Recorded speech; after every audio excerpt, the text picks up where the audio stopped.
Hello friends, welcome to my YouTube channel IAS gateways.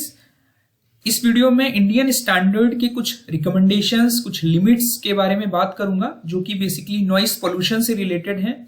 और ये topic जो है ये अभी जितने एग्जाम्स होने वाले हैं या हो रहे हैं कंपटीशन में, आजकल इस तरह के टॉपिक से क्वेश्चंस पूछे जाते हैं। हमारे इंडियन स्टैंडर्ड के जो लिमिट्स असाइन की गई हैं नॉइस रिडक्शन के लिए और नॉइस अबेटमेंट का मतलब है नॉइस रिडक्शन करने के लिए, नॉइस को लिमिट करने के लिए हमें क्या क्या गाइडलाइंस फॉलो करनी है, क्या लिमिट दी गई हैं, वो मैं इस वीडियो में कवर करूंगा जो कि सभी एग्जाम पॉइंट ऑफ व्यू से बहुत इंपॉर्टेंट है। So let's start. सबसे पहले मैं आपको ब्रीफ कर देता हूं। जो ये गाइडलाइंस है ये हमारी इंडियन स्टैंडर्ड 4954 के बेस पर मैं बताऊंगा आपको। सबसे पहला जो इसका वर्जन आया था कोड का 1968 में आया था और ये रीअफर्म करके 2016 में इसको फाइनली पब्लिश किया गया है। तो जो कोड है IS 4954 ये बात करता है हमारा noise abatement in town planning. Abatement का मतलब है हमारा नॉइस को रिडक्शन करने के लिए कि हमारे क्या क्या प्रोविजंस हैं और क्या लिमिट्स हमारी दी गई हैं। सबसे पहला जो हमारा कैटेगरी है इसमें डिफरेंट नॉइसी सोर्सेस के लिए, कि हमारा जो नॉइस का सोर्स है उसके लिए हमारी general based on field results हमारी कुछ नॉइस लेवल्स कैटेगराइज की गई हैं कि इन सोर्सेस से हमारी इस रेंज में नॉइस लेवल जनरेट होगा। तो ये हमारे कुछ नॉइसी सोर्सेस हैं जहां पर हमारी जनरली हायर साइड में हमारी नॉइस जो होगी वो रहती है, और जहां पर जो यूनिट्स हैं वो डेसिबल में लिखी हुई हैं। डेसिबल जो है ये हमारी साउंड की इंटेंसिटी की यूनिट है, और ये हमारा जो यूनिट है ये हमारा साइंटिस्ट थे हमारे अलेक्जेंडर ग्राहम बेल, उनके नाम पर पड़ी है ये डेसिबल यूनिट। अगर हमारा जो नॉइस है वो एयर ट्रैफिक से जनरेट हो रहा है और वो हमारा जेट है जो कि हमारा 300 मीटर एलिवेशन पर है, तो वहां पर हमारा 100 to 110 तक हमें नॉइस लेवल मिलता है। जो प्रोपेलर टाइप के एयरक्राफ्ट हैं वहां उससे जो हमारा नॉइस मिलता है वो 90 से 100 मिलता है। हमारी जो ट्रेन्स चल रही हैं उसकी वजह से लगभग जिस लोकेशन पर आपकी ट्रेन चल रही है रेलवे ट्रैक पर, वहां से अगर 30 मीटर पे आप खड़े होगे तो ये देखा गया जनरली जो हमारी नॉइस प्रोड्यूस होगी वो हमारी 90 से 110 डेसिबल तक होगी। हैवी रोड ट्रैफिक हाईवेज में आपकी जो जनरली नॉइस जनरेट होती है वो 80 से 90 डेसिबल की होती है। मीडियम रोड ट्रैफिक, यहाँ पे मतलब हमारे जो ट्रैफिक है वो व्हीकल्स कम चल रहे हैं तो वहां पर ऑटोमेटिकली कम होगी as compared to heavy road traffic. Light road traffic में 60 से 70 डेसिबल होगी। इंडस्ट्रियल एरियाज में हमारी जो नॉइस लेवल है इसकी थोड़ा ब्रॉड रेंज है, दैट इज 60 से 95 डेसिबल्स तक। ये जो टेबल है ये उतना इंपॉर्टेंट नहीं है, जो अब मैं आपको बताने वाला हूं ये ज्यादा इंपॉर्टेंट है। सबसे पहले जो हमारा ये कोड है, जब भी हम टाउनशिप प्लान करने वाले हैं, टाउनशिप प्लानिंग करने के लिए बेस्ड ऑन जो हमारी नॉइस लेवल्स जनरेट हो रही हैं अलग अलग लोकेलिटीज में अलग अलग सोर्सेस से, तो टाउनशिप प्लान करने के लिए हमें सबसे पहले ये देखना होगा कि हमारा जो जहां पर भी आप प्लान कर रहे हो टाउनशिप वो किस लोकेलिटी में है, किस एरिया में है। तो उसको ध्यान में रखते हुए हमारे कोड ने 5 जोन्स में हमारे एरियाज को डिवाइड किया है, जिसमें जो पहली कैटेगरी है जहां पर हमारा जो नॉइस लेवल है बेसिकली 60 dB से कम है, वहां पर उस जोन को हम क्वाइट कैटेगरी का बोलेंगे। Zones of concentrated noise sources quiet at times means कभी कभी हमारा नॉइस सोर्सेस ज्यादा हो जा रहा है और उसकी जो रेंज है वो 60 से 70 dB है।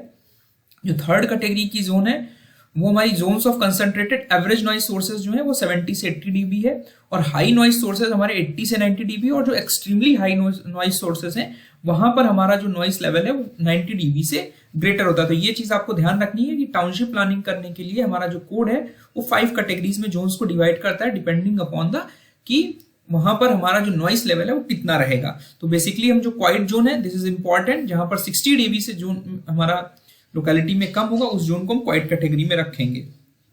उसके बाद जब भी हम टाउन प्लानिंग करने जा रहे हैं तो डिपेंडिंग अपॉन कि हमें हो सकता है हम जब कोई बिल्डिंग कंस्ट्रक्ट कर रहे हो तो बिल्डिंग के लिए हमारे अलग नॉइस लेवल्स हैं और पर्टिकुलर रेजिडेंशियल एरिया में हमारे अलग नॉइस लेवल्स हैं। तो हमारा जो कोड है बेसिकली दो चीजों को दो कैटेगरीज में डिवाइड करता है नॉइस लेवल्स को।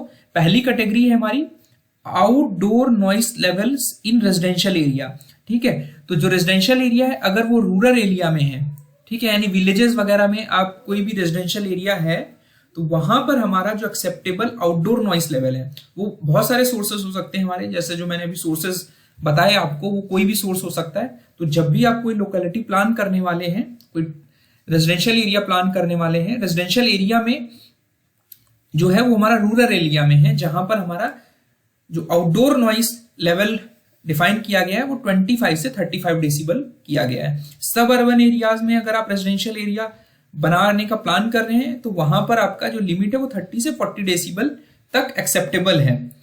ये इंपॉर्टेंट है, ये कुछ एग्जाम्स में पूछा भी गया है कि अर्बन रेजिडेंशियल एरियाज में, ठीक है, वहां पर आपकी लिमिट 35 से 45 डेसिबल। आप देख रहे हैं कि परमिसिबल जो लिमिट है वो हमारी बढ़ती जा रही है। बिकॉज होता क्या है, जैसे जैसे आप कंस्ट्रक्शन जहां पर हमारा ज्यादा होगा वहां पर हमारी नॉइस लेवल आप ज्यादा परमिट कर सकते हो, बिकॉज जहां से ओरिजिनेट हो रही होगी हमारी नॉइस और जिस लोकेशन पर हैं हम उसके बीच में बहुत सारे कंस्ट्रक्शन एक्टिविटीज की वजह से हमारी बिल्डिंग्स होंगी, बहुत सारे ट्री प्लांटेशंस होंगे, जिसकी वजह से हमारा जो नॉइस लेवल है आप ज्यादा अलाउ कर सकते हो। बिकॉज बैरियर्स की वजह से हमारी सोर्स से जो हमारा पॉइंट ऑफ कंसिडरेशन है वहां पर हमारी नॉइस कम पहुंच रही होगी। जो urban residential and business areas हैं वो और भी कंजेस्टेड हो गए, तो वहां पर आपकी जो नॉइस लेवल है 40 से 50 डेसिबल तक आप परमिट कर सकते हो, दैट इज एक्सेप्टेबल। जो सिटी एरियाज हैं वहां 45 से 55 डीबी तक आप रख सकते हो। इंडस्ट्रियल एरियाज में 50 से 60 डेसिबल आपकी एक्सेप्टेबल नॉइस लेवल है। तो ये इंपॉर्टेंट टेबल है, ठीक है। और इंडोर नॉइस लेवल का मतलब ये है डिपेंडिंग अपॉन कि आप किस टाइप की बिल्डिंग कंस्ट्रक्ट कर रहे हो। सपोज आप कोई ऑडिटोरियम बना रहे हो जो हमारा जहां पर आपका म्यूजिक रूम, एक तरीके से म्यूजिक रूम कह सकते हो, तो म्यूजिक रूम है, तो म्यूजिक रूम में जो भी आप सिस्टम्स लगा रहे हो उसकी वजह से जो नॉइस जनरेट हो रही है वो हमारी एक्सेप्टेबल लिमिट में होना चाहिए। इसी वजह से यहाँ इंडोर नॉइस लेवल बोल रहा है कि एक रूम के अंदर जो नॉइस जनरेट हो रही है उसकी जो लिमिट्स है वो 30 से 35 डेसिबल है, सो दैट जो आपके एडजेसेंट, आपके अड़ोस पड़ोस में जो लोग रह रहे हैं उनको डिस्टरबेंस ना हो। ये इस चीज को ध्यान में रखते बनाए गए हैं, ये हमारी जो लिमिट्स हैं। अगर आपका रेडियो या टीवी स्टूडियो है, बेसिकली ये वहां के लिए हैं जो आपके चैनल्स हैं मीडिया वाले, वहां पे जो स्टूडियोज होंगे वहां पर आपकी जो लिमिट है वो 25 से 30 है। हॉस्पिटल्स, क्लासरूम, ऑडिटोरियम, यहां पर आपकी जो लिमिट होनी चाहिए 35 से 40 डेसिबल से ज्यादा नॉइस लेवल नहीं अलाउड है, that is acceptable. Apartments, hotels, homes, conference rooms और स्मॉल ऑफिसेज में 35 से 40 है। तो इन दोनों कैटेगरीज के लिए आप देख रहे हो हमारा सेम नॉइस लेवल है। Court rooms, private offices, libraries के लिए 40 से 45 है। मुझे याद आ रहा है कि बहुत सारे एग्जाम्स में लाइब्रेरीज के लिए हमारा इंडोर नॉइस लेवल पूछा जा चुका है एग्जाम में, तो आपको ध्यान रखना है कि लाइब्रेरीज से में हमारा 40 से 45 से ज्यादा नॉइस लेवल हमारा नहीं होना चाहिए, अदरवाइज वहां पर जो यूजर्स हैं उनको डिस्टरबेंस होगा। लार्ज पब्लिक ऑफिसेज, बैंक्स और स्टोर्स में हमारा जो परमिसिबल लिमिट है वो 45 से 50 है। रेस्टोरेंट्स में हमारा जो एक्सेप्टेबल लिमिट है वो 50 से 55 है। तो ये हमारी कुछ लिमिट्स थी जो कि आपको ध्यान रखने की जरूरत है, और इस तरह के मैं फर्दर वीडियोस आपको बताता रहूंगा जो कि एग्जाम पॉइंट ऑफ व्यू से मेमोरी बेस्ड क्वेश्चंस के तौर पर पूछ लिए जाते हैं। अभी जैसे WBPSC और OPSC का एग्जाम होने वाला है, UPPSC का एग्जाम होने वाला है, तो उनके पॉइंट ऑफ से ये कुछ इंपॉर्टेंट चीजें थी, बिकॉज नॉइस पोल्यूशन इन सभी के सिलेबस में इंक्लूडेड है।